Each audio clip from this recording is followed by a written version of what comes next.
Le président Félix Tshisekedi vient de formaliser ce vendredi au Kenya l'adhésion de la République démocratique du Congo à la communauté des États d'Afrique de l'Est.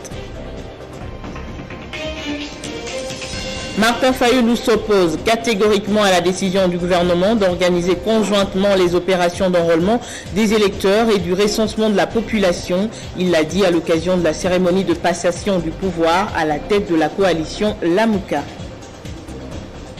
Le journal sur Télé 50, bienvenue à tous.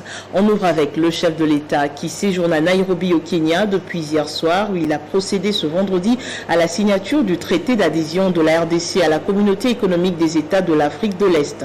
Un tête-à-tête avec son homologue kenyan, Uhuru Kenyatta, président de la EAC, est prévu également durant son escale. Pour rappel, la RDC a rejoint le Burundi, le Kenya, l'Ouganda, le Rwanda, le Soudan du Sud et la Tanzanie, devenant ainsi le deuxième pays francophone membre de cette organisation. Créée en 2000, la EAC a son siège à Dar es Salaam en Tanzanie. Elle s'est fixée comme objectif de favoriser les échanges commerciaux entre les pays membres et garantir la circulation des personnes et des biens. Le pape François et le missel romain pour les diocèses du Zaïre, c'est le titre du livre présenté ce vendredi à l'Université catholique du Congo, campus de Kinshasa-Limete, en présence du président du Sénat, Modeste Bahati, et d'autres hautes personnalités de l'Église catholique. Édité par la librairie du Vatican, cet ouvrage est subdivisé en 3 chapitres, étalés sur 259 pages. Très émerveillé par le rite zaïrois, dans la célébration eucharistique, le pape François, qui a préfacé cette publication, indique que le rite zaïrois est retenu comme un exemple de l'inculturation liturgique de l'Église catholique romaine, d'où son appel à l'Église du Congo. Dans un message vidéo en direct du Vatican, le chef de l'Église catholique a demandé à l'assistance de s'approprier cette célébration liturgique faite selon la culture du pays. Motif de satisfaction du recteur de l'Université catholique du Congo. Pour Modeste Bahati, le président du Sénat, est l'un des intervenants à cette présentation. Lorsque l'évangile est véhiculé par les langues locales, sa compréhension devient facile et les fidèles s'en approprient le contenu. Ce qui est particulier ici, c'est l'animation. Le fait que déjà la messe, lorsqu'elle est dite, tout le monde peut la suivre parce qu'elle est donnée dans la langue locale. Et ceci renforce la foi. Cet ouvrage a été publié pour la première fois en langue italienne avant d'être traduit cette année en français. C'est au mois de juillet que le pape François effectuera sa première visite en République démocratique du Congo, certainement qui dira les messes en rite congolais. L'ouvrage Le pape François et le missel romain pour les diocèses du Zaïre est le fruit du travail d'une Congolaise, la religieuse Rita Mbosho Congo, une enseignante à l'université pontificale de Rome, et l'UCC lui a été d'un grand apport. Recensement ou pas recensement avant les élections de 2023, eh bien la coalition Lamuka s'est prononcée sur la question ce vendredi. Au cours d'un point de presse, Martin Fayulu s'est opposé à ce préalable qui pourrait provoquer selon lui le glissement. Il a par la même occasion présenté la proposition de loi portant identification et enrôlement des électeurs. Selon l'opposant Martin Fayulu, cette proposition de loi qui entre dans le cadre des réformes institutionnelles s'articule autour de plusieurs idées, à savoir la création d'un nouveau fichier électoral, l'organisation simultanée des opérations d'identification et d'enrôlement sur toute l'étendue du territoire national, le renforcement du rôle de l'observateur, l'institution de l'audit obligatoire du fichier électoral et la publication par la CENI du fichier électoral définitif, audité 30 jours avant la tenue des scrutins. Pour la coalition Lamuka, qui s'oppose au recensement soutenu par le gouvernement, l'identification et l'enrôlement des électeurs suffisent pour la tenue effective des élections en 2023 et pour éviter tout glissement. En France, en Allemagne, ils ont des cas, ils ont vécu sous la Covid-19. Mais est-ce que quelqu'un a dit qu'on n'aura pas des élections parce qu'il y a la Covid-19 ? Pendant qu'on demandait à tout le monde de mettre des masques, pendant qu'on disait voilà la distanciation, ils ont permis des meetings. Ils ont fait des exceptions pour le meeting politique. Donc ici, l'article 73 est clair. Pour nous, les élections doivent avoir lieu en 2023. Ce point de presse a été également marqué par la cérémonie de passation de flambeau entre Martin Fayulu et Adolphe Muzito, l'ancien Premier ministre, et désormais aux commandes de la coalition Lamuka pour une durée de 3 mois. Processus électoral en RDC toujours. Les leaders de la société civile se sont réunis autour des enjeux, des défis et stratégies. L'expert économique Jean-Claude Massangou et 2 autres experts sur ces questions électorales sont intervenus à cette table ronde qui a abouti à des recommandations et à différents niveaux de responsabilité. Réunis en table ronde, les leaders de la société civile de la RDC se sont basés sur les enjeux, défis et stratégies autour du processus électoral de 2023. Devant ces structures, l'expert économique et gouverneur honoraire de la Banque centrale du Congo, Jean-Claude Massangou Moulongo, intervenant sur les enjeux sociaux et économiques pour la tenue des élections en 2023, indique que ces derniers pèsent sur l'organisation des scrutins selon les calendriers de la CENU et préconise une table ronde devant débattre sur cette problématique. Maintenant, si on prend le contexte des élections, 2023, y aura-t-il l'élection ou pas? Moi, je dis, à cause des problèmes techniques, financiers, logistiques et autres, ce ne sera pas possible. Et il faudra s'entendre où? Autour d'une table ronde, où siégerait le pouvoir, la société civile, les confessions religieuses et d'autres parties prenantes. C'est en différentes commissions que les travaux ont été effectués afin d'identifier les vrais problèmes et proposer des solutions durables liées aux élections. Pour que la qualité des élections puisse dépendre ici de la liste électorale qui en sortirait. C'est pourquoi cet atelier nous a donné de réflexions, de voir comment nous pouvons organiser ces élections dans le délai. Les défis logistiques ont été démontrés par l'expert électoral Roger Boupira, mais également l'identification par maître Carlos Moupeli des irrégularités que contient la loi électorale, tout en proposant aux décideurs des changements afin d'aboutir à de bonnes élections.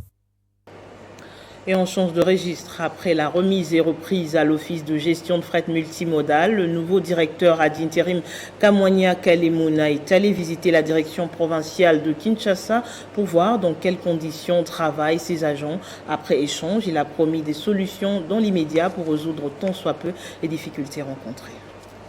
Quelques heures après la remise et reprise, avec l'ancien directeur général ad intérim Olivier Monzila, le nouveau directeur général AI Justin Kamwanya Kalemuna se met directement au travail, sans attendre. Première visite, direction provinciale de l'OGEFREM, Kinshasa. Ici, Justin Kamwanya veut s'enquérir des conditions de travail des agents de cette entité. Sur place, c'est le tour de salles et bureaux pour voir si le travail est bien fait. Il faut que tout le monde participe à la construction, au travail. Une manière pour le directeur général AI de formuler quelques recommandations aux agents de la direction provinciale de Kinshasa. Les gens aient travaillé dans les maisons. La direction provinciale de l'Office de gestion fret multimodal Kinshasa demeure une des priorités du nouveau directeur général AI qui veut imprimer sa marque. L'intérêt, c'est que ce sont les services de l'OGEFREM. Comment voulez-vous que moi, en tant que directeur général de l'OGEFREM, que je ne puisse pas m'intéresser à un endroit où travaillent une centaine d'agents de l'OGEFREM? Ils représentent presque 20% de notre effectif ici à Kinshasa. Quand on est là, c'est pour résoudre des problèmes. S'il n'y avait pas de problème à l'OGEFREM, on ne serait pas nommé. Alors, je dois savoir quels sont les problèmes que je dois régler pour permettre que les services fonctionnent normalement. Là, je viens d'avoir un relevé de difficultés et de contraintes et nous allons prendre des mesures pour que ces difficultés et contraintes soient réglées dans les meilleurs délais afin qu'on les place dans les conditions qui leur permettent d'abattre un travail de manière efficace et optimale et accroître leur rendement. Après échange fructueux, les DG AI part avec un sentiment d'un devoir accompli. L'actualité en RDC, c'est aussi cette attaque à la grenade dans la ville de Goma, au Nord Kivu, faisant 6 morts selon le bilan officiel. Le député national élu de Goma, Josué Moufoula, condamne cet acte et les instigateurs et demande aux autorités de prendre des mesures qui s'imposent pour mettre fin à ces tueries dans cette partie du pays. Je tiens à présenter mes condoléances sincèrement à toutes les familles éplorées. Nous avions suggéré au gouvernement de pouvoir, bien entendu, délocaliser ces camps militaires. Et je faisais partie d'une délégation mixte entre le ministère de la Défense et l'Assemblée nationale pour étudier comment on pourra délocaliser ces camps militaires qui se trouvent au niveau. Déjà, un camp militaire où on retrouve même le civil logé dans ces camps militaires. Notre proposition, modifiant et complétant la loi sur les statuts des militaires pour améliorer les conditions sociales et professionnelles de nos FARDC. Nous n'avons pas la loi de programmation militaire. Nous n'avons pas une industrie militaire développée. Mais nous attendons encore que le gouvernement, que le Premier ministre rentre. Peut-être qu'après son évaluation à lui, on aura d'autres nouveaux éléments qui vont nous rassurer. Mais sinon, soit ce sera le Premier ministre lui-même qui nous a... Parce qu'il y a aussi les problèmes de la gestion de sinistrés qui posent toujours problème. Demande aussi au Premier ministre, pendant son séjour à Goma, quand il va y passer, en tout cas, qu'il lui plaise de pouvoir, bien entendu, régler cette affaire de frais exorbitants exigés aux parents pour la participation aux examens d'État. Et en politique, la dynamique pour une sortie de crise, DISOC en sigle dénonce la mégestion du gouvernement Samalou Kondé. Ce mouvement politique, membre de la coalition, propose donc la démission du gouvernement actuel. Et c'est son coordonnateur, Lisanga Bonganga, qui a fait cette annonce dans une déclaration. On le suit au micro de Jenny Kaimbe. La DISOC considère que la loi actuelle sur la CENI est une loi taillée sur mesure. La CENI et son bureau sont exclusivement composés des membres de l'Union dite sacrée de la nation, ne garantissent pas l'organisation des élections crédibles. La DISOC s'oppose à l'organisation par une CENI contestée par tous des élections de gouverneurs dans les 14 provinces concernées et rejette en bloc le partage indécent et insolent du pouvoir en province. La DISOC fustige l'incapacité notoire du pouvoir en place à faire face à la hausse vertigineuse actuelle des prix des produits de consommation de base. La DISOC considère que la guerre entre la Russie et l'Ukraine ne peut servir de prétexte à l'effondrement économique de la RDC. Pour la DISOC, au lieu de se limiter à faire tomber le ministre de l'économie nationale et à distraire l'opinion au travers d'une fumée de questions orales ou écrites avec ou sans débat, à l'endroit de certains ministres ciblés, M. Félix Tshisekedi aurait été mieux inspiré d'instruire les citoyens Mbosso pour le déclenchement d'une motion de censure contre le gouvernement Samalou Kondé. La DISOC projette en communion avec les forces sociales et politiques acquises au changement pour l'organisation des manifestations pacifiques sur toute l'étendue du territoire national durant la période de la session parlementaire en cours. On peut tout nous empêcher, sauf nous interdire de réfléchir. Enjeu de l'heure et redynamisation du parti politique Union pour la nation congolaise au Lualaba. Voilà tant de sujets abordés à la dernière réunion dans cette partie du pays. L'occasion pour ce parti de se projeter et de projeter les grandes actions pour les élections de 2023. Loin de grabuge politique, l'UNC a résolu de se réunir par l'invitation de l'interfédéral. M. Christian Massoudi a convoqué ici le responsable de différentes structures pour discuter de questions. Déjà, la réunion a porté sur deux points. Le premier point a porté sur les enjeux de l'heure. On a parlé de la politique actuelle en République, mais également ici au Lualaba. Nous avons parlé longuement, nous sommes partagés des idées, on a pris notre position. Mais également, nous avons discuté parce que depuis que le parti a été redynamisé ici au Lualaba, nous n'avons jamais fait de descente dans de territoires et nous avons donc décidé de descendre dans plusieurs territoires en commençant par le territoire de Lubudi, précisément à Fungurume où nous partons redynamiser aussi le parti dans ce coin-là. Nous avons projeté donc, comme activité à faire adhérer le leader d'opinion et plusieurs autres personnes qui désirent faire la politique telle que nous sommes enseignés par le président Vital Kamerhe, une politique loin des polémiques, loin des insultes. Nous voulons donc ici inviter plusieurs personnes, ceux qui veulent adhérer au parti, de nous rejoindre, mais également ceux qui veulent nous accompagner à Fungurume et de venir nombreux, parce que l'activité qui aura lieu, c'est une activité de grande envergure et qui nécessite l'implication de plusieurs personnes. Les Lualabais et Lualabaises, vous qui nous regardez et qui nous suivez, nous vous invitons ici. Vous qui n'aimez pas faire la politique où on insulte, nous ne faisons pas la politique individuelle, nous faisons la politique d'ontologie. Nous nous occupons de l'être humain en tant qu'humain. Alors nous vous invitons à nous rejoindre pour qu'ensemble nous puissions déblayer les questions politiques, ainsi revêtir l'UNC, revêtir la province et l'ensemble de la République d'une robe qui est du changement. Nous vous remercions. Au Maniema, la liste des candidats gouverneurs retenus par l'Union sacrée de la nation portant la signature du président du Sénat Modeste Bahati Lukwebo fait objet des contestations. Dans une déclaration faite jeudi à Kindu, la plateforme politique renouvelle sa confiance à la candidature de Afani Idrissa Mangala, candidat gouverneur de l'Union sacrée de la nation sous le label de l'UDPS.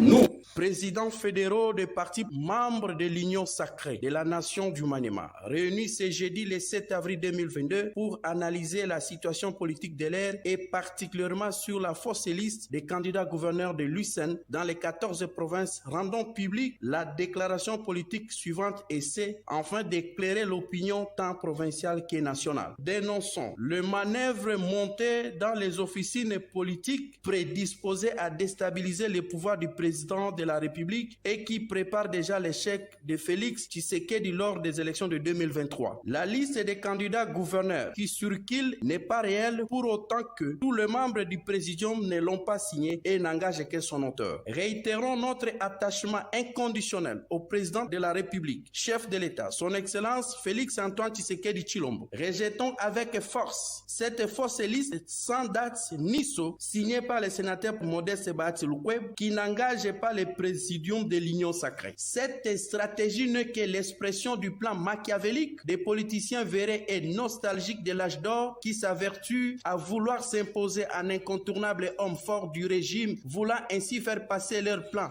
macabre qui vise à obtenir le contrôle de la situation contre la vision du chef de l'État. Témoignons notre soutien total à la candidature du camarade Afani Idrissa Mangala aux élections de gouverneur et vice-gouverneur du 6 mai prochain, seul ticket valable de l'Union sacrée, reconnu par le président de la République et accepté par toute la population du Maniema au vu des nombreuses réalisations faites par lui durant les 8 mois de sa gestion en tant que gouverneur intérimaire. Dans l'actualité également, l'autorité de régulation de la sous-traitance dans le secteur privé ARSP appelle les petites et moyennes entreprises congolaises à se mettre à niveau pour devenir compétitives afin de bénéficier des marchés de la sous-traitance.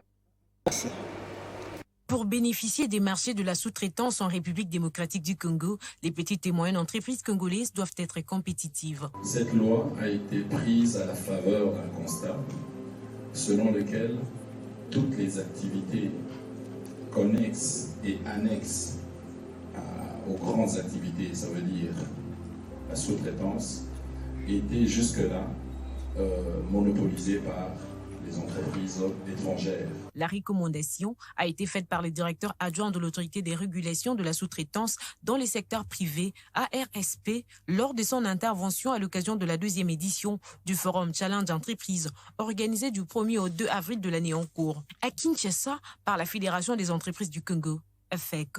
Pour Alain Boussi, l'exclusivité des contrats de sous-traitance doivent revenir à des petites et moyennes entreprises congolaises. Les entreprises principales ne peuvent plus passer des contrats avec des entreprises de sous-traitance non enregistrées à l'ARSP.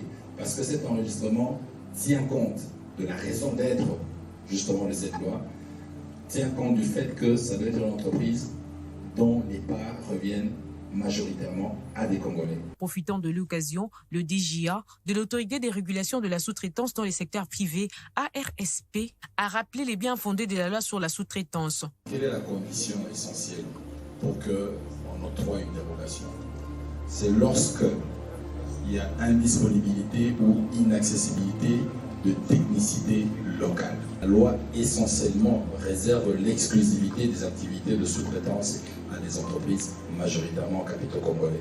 Rappelons que l'Autorité des régulations de la sous-traitance dans les secteurs privés, ARSP, a pour mission de réguler les activités de la sous-traitance dans les secteurs privés en s'assurant de la bonne application. Et pour contrôler les contrats d'assurance dans le Haut-Katanga et le Lualaba, une mission parlementaire a été diligentée par le président de l'Assemblée nationale, Christophe Mbosso, dans ces deux provinces. Le chef de la délégation, Bernard Kayumba, exhorte donc toutes les entreprises minières de ces deux provinces à s'y conformer. Roshi Mining, compagnie minière de Lucha, ces deux entreprises minières ont été visitées par une délégation composée des 10 députés nationaux, conduite par les députés nationaux, l'élu de Lukunga, Bernard Kayumba. La mission porte sur le contrôle des contrats des polices d'assurance dans certaines entreprises minières en province du Haut-Katanga et Lualaba. Et cela s'inscrit dans les cadres du contrôle parlementaire. La première entreprise à recevoir les élus du peuple est Roshi Mining. Ici, la délégation s'est entretenue avec les directeurs généraux adjoints et quelques cadres. Pour Bernard Kayumba, chef de la délégation, c'est un satisfait. Nous nous sommes rendus compte que Roshi Mining est en ordre avec les polices d'assurance dans notre pays. Ils sont en règle, donc ils sont conformes à la législation en vigueur. Et donc c'est l'une des rares entreprises dans notre pays qui, nous avons constaté la délicatesse et même la capacité de bien gérer les polices d'assurance. Et donc nous incitons tous les miniers à bien vouloir souscrire aux polices d'assurance dans notre pays, comme le fait Roshi Mining. Et donc, c'est un exemple que nous voulons lancer à l'ensemble de tous les opérateurs économiques et miniers pour que le respect de la loi soit de mise. Publié depuis 2015, le contrat des polices d'assurance ne sont pas respectés dans plusieurs entreprises. C'est la raison pour laquelle Christophe Mbosso Kodia, président de l'Assemblée nationale, a diligenté une équipe parlementaire pour sensibiliser tous les opérateurs économiques et miniers à se conformer à la loi, faute de quoi les sanctions vont s'en suivre. Clôture ce vendredi des journées d'échange et de partage d'informations entre les femmes évoluant dans le secteur minier toujours et autres, organisées par la Chambre des mines en collaboration avec la Fédération des entreprises congolaises. Il était question pour la Chambre de mines de faire comprendre aux participants l'apport de la femme de mine au développement de la République démocratique du Congo à travers cette conférence. Présent lors de cette activité, le représentant de la Fédération des entreprises congolaises estime que les frais versés par les entreprises minières à l'État congolais devraient être affectés dans les secteurs le plus durables. Mais après un temps, les mines vont s'épuiser. C'est la bataille de la paix qu'il y ait une production beaucoup plus durable pour que l'économie, notre économie, c'est que les produits soient inclusifs. Satisfait de la réussite de cette conférence, Louis Ouatoum, président de la Chambre de mines, a souligné qu'il faut une stratégie afin d'améliorer ces secteurs porteurs du développement. Parce que le secteur minier fait beaucoup pour notre pays. Nous ne pouvons pas continuer à jouer les éternels incompris. C'est comme dans une classe. Il y a les bons, il y a les moins bons, il y a les médiocres. On doit faire la part des choses, on doit encourager les bons à exceller davantage. Et on doit demander aux moins bons de s'améliorer aussi. C'est un processus qui se fait dans le temps, mais qui demande l'engagement de chacun. Ça ne sert à rien de continuer à se lancer la pierre et à continuer. C'est bien, nous sommes tout à fait d'accord avec tous les lanceurs d'alerte. Ils font un travail superbe, excellent, pour pouvoir attirer l'attention sur certaines choses, certaines dérives. Mais au-delà de cela, il faut une stratégie d'amélioration des choses pour qu'ensemble nous puissions construire ce secteur. On prépare à ces journées d'échange les opérateurs miniers, la société civile et les gouvernements. Le service national d'approvisionnement et d'imprimerie Senapi a clôturé les festivités du mois de la femme en beauté. Les femmes de ce service administratif public de l'État ont été sensibilisées à la prise de conscience professionnelle et à la préservation de leur identité africaine. C'est dans une ambiance bon enfant que les femmes du service national d'approvisionnement et d'imprimerie, Senapi en sigle, ont clôturé les festivités commémoratives du mois de la femme. À l'espace Maranatha sur Chaumba, les femmes de ces services du ministère du Budget ont abordé la question de la valorisation de la femme autour de la thématique tant nationale qu'internationale de l'exercice 2022, basée sur la promotion de l'autonomisation de femmes et de jeunes filles dans le contexte de la lutte contre les changements climatiques et réduction des risques de catastrophes, mais également sur l'égalité des sexes. Nous disons à toutes les mamans du Senapi d'avoir la conscience professionnelle. Nous demandons à toutes les mamans du Senapi de ne pas être complexées vis-à-vis de nos collègues hommes et surtout qu'elles puissent préserver leur identité de femme africaine et qu'elles puissent être vraiment conscientes de l'apport qu'elles apportent non seulement au Senapi mais aussi à la République. Présent à cet événement, le directeur général de ces services administratifs publics, Youssouf Bin Samba, a exhorté les femmes à faire valoir leurs capacités pour s'imposer dans la méritocratie, vouée à la connaissance de ses droits et ses obligations, pour ne pas subir les injustices ou autres dérapages. Les femmes du Senapi demandent à la Direction générale de disposer de fonds lors de leurs prévisions budgétaires ou plans de trésorerie, leur permettant de participer aux différents ateliers de renforcement de capacités. 101 ans se sont écoulés depuis la création de l'église kimbanguiste, commémorée le 6 avril dernier à Kamba. Plusieurs autorités ont rehaussé de leur présence, notamment le vice-ministre du budget Élisée Bokoumouana, qui a représenté le ministre du budget à cette cérémonie où il a lancé un message de l'unité nationale et ecclésiastique. Des milliers de fidèles en panne vert et blanc, couleur distinctive de cette église, des autorités judiciaires, politiques, militaires et civils ont participé à la célébration des 101 ans d'âge de l'église kimbanguiste. Sur invitation du père spirituel de cette église autochtone, Élisée Bokoumouana Maposo, vice-ministre du budget, a représenté à cette cérémonie les ministres d'État, ministre du budget Aimé Boji Sangara, actuellement en mission au Sud Kivu. Arrivé à la terre sainte de Kamba, Nouvelle-Jérusalem, Élisée Bokoumouana a de prime abord participé au culte religieux avant d'être reçu par Simo Kimbangu Kiangani aux côtés d'autres membres du gouvernement et chefs des institutions du pays. Je lui ai souhaité les centenaires de l'existence de cette église depuis sa création et depuis la mort du père fondateur. Et nous ne pouvons que soutenir cette église, l'église de nos ancêtres, l'église des hommes noirs ici en Afrique. Et nous ne pouvons que les soutenir. C'est la raison pour laquelle, avec son appel, avec son invitation, on ne pouvait pas manquer le ministère du budget. Au nom de mon titulaire, le ministre d'État, ministre du budget, nous avons reçu l'invitation. C'est comme ça que nous sommes venus soutenir cette église, notre église, et l'église de nos ancêtres. Nous ne pouvons que prôner l'unité au niveau de la République démocratique du Congo et au sein de l'église, l'unité soit pour que l'esprit des pères spirituels puisse jaillir au sein de chaque membre. Fondé le 6 avril 1921 par Simo Kimbangu, à l'époque coloniale, ces mouvements religieux, dont une partie du discours évangélique porte sur l'identité noire, a été officiellement reconnu comme institution religieuse le 24 décembre 1959. Et grâce à l'appui de l'organisation internationale IPAS, la cellule d'études et de planification de la promotion de la femme, de la famille, de la protection de l'enfant, service du ministère du genre, a organisé ce vendredi un atelier sur l'élaboration du deuxième rapport étatique sur la mise en œuvre du protocole de Maputo en RDC. Cet atelier sur l'implication des ministères sectoriels et autres institutions publiques et privées dans le processus de l'élaboration du deuxième rapport étatique sur la mise en œuvre du protocole de Maputo en République démocratique du Congo est une deuxième étape d'une série d'échanges et de concertations avant la mouture finale.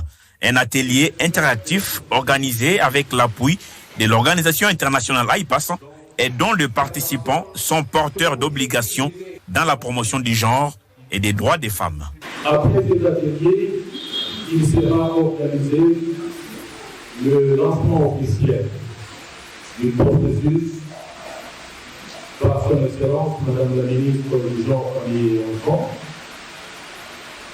Et ensuite, il y aura un autre atelier. Pour l'ONG internationale AIPAS, ce rapport sera un outil important pour la RDC qui doit montrer aux autres pays les avancées enregistrées. Et donc pour nous, c'est un outil important en tant qu'organisation que nous utilisons au niveau du pays pour pouvoir accompagner et le gouvernement et la société civile dans le respect et la protection du corps de la femme. Les participants sont venus entre autres du Sénat, de l'Assemblée nationale, de la CNDH et des ministères sectoriels. Nous avons relevé les obstacles qui ont fait que les protocoles de Maputo ne soient pas vulgarisés dans toute l'étendue de la République démocratique du Congo. Pour rappel, les protocoles de Maputo autorisent l'avortement sécurisé en cas de viol, inceste ou lorsque la grossesse menace la vie de la mère ou du fœtus. Prenons à présent les nouvelles de la province du Haut-Uélé avec une sénatrice élue de la région, Dieudonnette Mungwananjo, joint au téléphone par notre rédaction au sujet du programme du gouvernement provincial du Haut-Uélé, patronné par Christophe Bassiani-Nanga, affirme que toute la population vit en harmonie et encourage les efforts de l'exécutif provincial pour son développement. Le Haut-Uélé est en ce jour l'une des provinces le plus épanouie, vit l'engagement et la détermination du gouvernement provincial à œuvrer pour le bien-être social de sa population. Dans quasiment tous les secteurs, l'action de son Excellence, Monsieur le gouverneur Bassiani-Nanga est louée. Et ce n'est pas moi qui l'ai dit, mais plutôt la population vivant sur le terrain. Je prends un exemple. Le mois dernier, il y a eu 2 généraux qui ont visité notre province, parmi lesquels le général Massi, que je respecte bien. Il a salué à juste titre les désenclavements routiers de la province, évoquant un effort terrible de cet homme qui a pu aménager les routes de la province. Aujourd'hui, il suffit de 6 heures seulement pour relier Itiro-Ouacha, alors que depuis 2 décennies, il fallait 2 semaines ou plus même pour y arriver. Les gens ne pensaient pas que c'était possible. Vu les difficultés, mais il a pu le faire par la perception des taxes et les redevances minières reconnues en province, qui affluent de plus en plus dans la province. Et qui dit route sous-entend automatiquement le développement. C'est ici donc l'occasion pour moi de saluer son Excellence, Monsieur le Président de la République, le chef de l'État, pour son impulsion du développement de notre pays. Du côté de la population et même de la classe politique de la région, les avis sont unanimes. Il s'agit bien donc de l'homme qu'il faut à la place qu'il faut. Contrairement à plus de la moitié des provinces dans le pays, le Haut-Uélé vit dans l'harmonie et sans déstabilisation des institutions. L'association sans but lucratif Mafikiri continue ses œuvres caritatives. La dernière en date est celle de la remise des biens des premières nécessités aux patients de l'hôpital général Mwangeji. La présidente de l'ASBEL, Cynthia Toumba, a aussi payé les frais des soins médicaux. Regardez ce reportage de nos confrères de Lualaba Actu, plus 243. Celui qui donne aux pauvres prête à Dieu, dit-on. L'association sans but lucratif Mafikiri Réflexion, par le biais de sa présidente nationale Cynthia Toumba, dit Mama Simba, accompagnée de quelques membres de cette ASBEL, a procédé à la remise de vivres aux patients de l'hôpital général Mwangeji, c'est jeudi 7 avril 2022. Nous sommes des mères. Nous savons que la femme souvent, elle apporte la vie, mais en apportant la vie, elle risque sa propre vie. Et on croit que Mafikiri ne s'est pas trompé. Aujourd'hui, on arrive, on a découvert. C'est sans mots en fait, c'est sans mots. Donc on est venu apporter le peu qu'on avait et notre contribution. Il y a des femmes qui ont perdu des enfants qui sont là, il y a des enfants qui ont perdu des mamans qui sont là, il y a ceux qui sont passés par des césariennes qui sont là.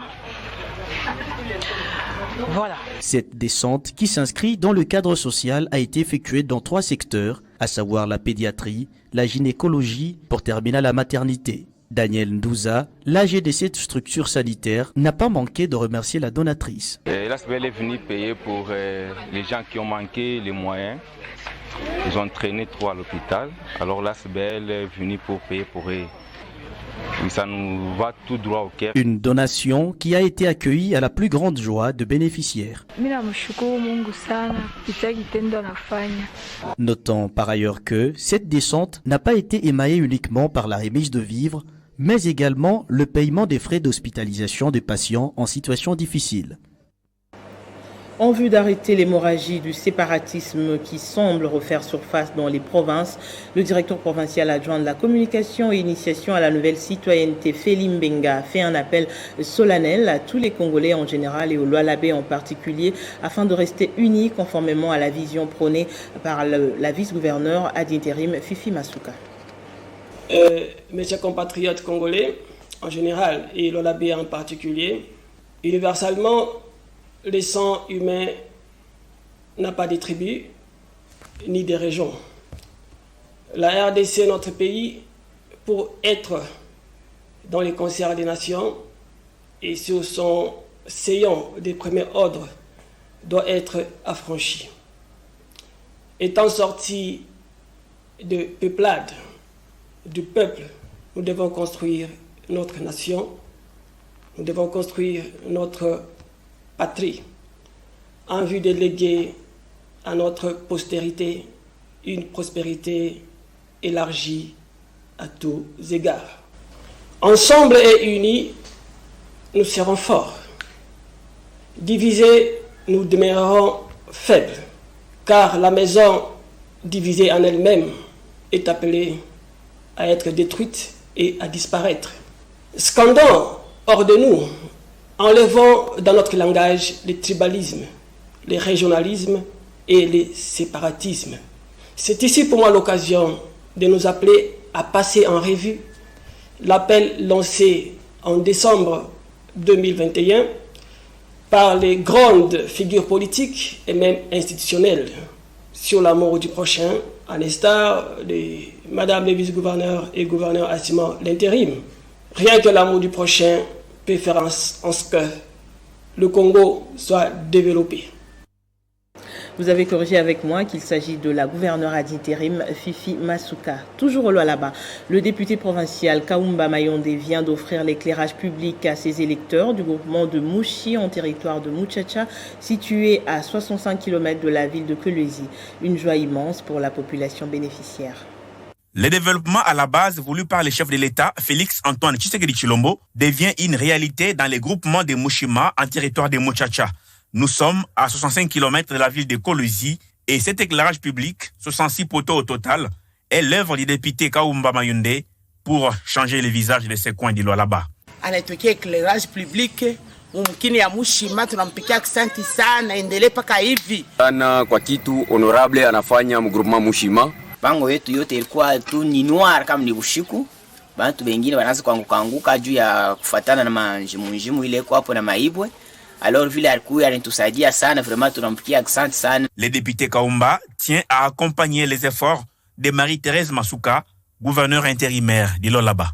C'est ici le moment de saluer la bravoure, la qualité et l'amour qu'a Madame Fifi Masuka, vice-gouverneur de la province, qui se bat nuit et jour pour accompagner la vision que celle qui est implémentée par le chef de l'État, la vision du développement, dans la construction des routes, la construction des centres de santé, des écoles, etc., etc.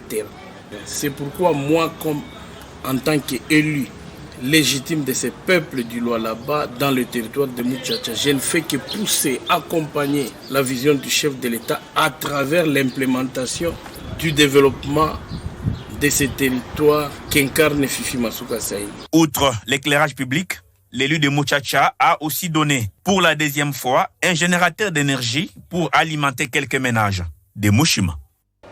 Et dans la province du Tanganyika, le gouverneur intérimaire Samba Kayabala a présidé la cérémonie du lancement des travaux de construction du palais de la justice avec l'appui financier du Bureau conjoint des Nations Unies pour l'appui à la justice. Reportage Mathias Makolovera. C'est un bâtiment moderne de 3 niveaux que la justice du Tanganyika va bientôt se doter grâce à l'appui du Bureau conjoint des Nations Unies pour l'appui à la justice, un consortium réunissant la MONUSCO, le PNUD et le Royaume de Suède. Cette infrastructure, qui sera érigée au village Mamba à une dizaine de kilomètres du centre-ville de Kalemi, a vu sa première pierre être posée ce jeudi 7 avril par le représentant spécial adjoint du secrétaire général des Nations Unies et coordonnateur humanitaire en RDC, Bruno Le Marquis, représentant son titulaire Bintou Keïta en présence du gouverneur Samba Kayaba Lamoni, du premier président de la Cour d'appel du Tanganyika et du procureur général près cette cour. Au nom de la représentante spéciale du secrétaire général empêché, nous vous remercions pour cette opportunité de prendre part à cette cérémonie de lancement officiel des travaux de construction du palais de justice de Kalemi et contribuant à la consolidation de la paix, à la cohésion sociale, à la stabilisation et à la lutte contre l'impunité, et tout ça dans le cadre d'un état de droit garant du respect et de la protection des droits de l'homme ou des droits de la personne. Le gouverneur intérimaire Samba Kayaba Lamoni s'est réjoui de ces projets qu'il a personnellement priorisés pour sa province en guise du retrait de la MONUSCO de la province du Tanganyika. C'est pour moi un honneur et un plaisir de patronner la cérémonie de lancement officielle des travaux de construction du palais de justice de Kalemi, qui sera réalisé par les partenaires de la République démocratique du Congo en général et la province du Tanganyika en particulier. Ces travaux qui seront exécutés par l'entreprise SCBG vont durer 14 mois seulement pour que la Cour d'appel du Tanganyika, le parquet général y rattaché ainsi que le tribunal de paix de Kalemi y trouvent abri. On en vient au rappel des principaux titres. Le président Félix Tshisekedi vient de formaliser ce vendredi au Kenya l'adhésion de la République démocratique du Congo à la communauté des États de l'Afrique de l'Est.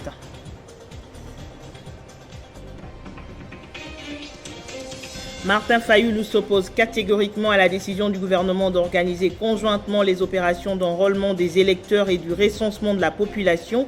Il l'a dit à l'occasion de la cérémonie de passation de pouvoir à la tête de la coalition Lamuka. Merci de votre fidélité et sur Télé 50, l'actualité reste en continu.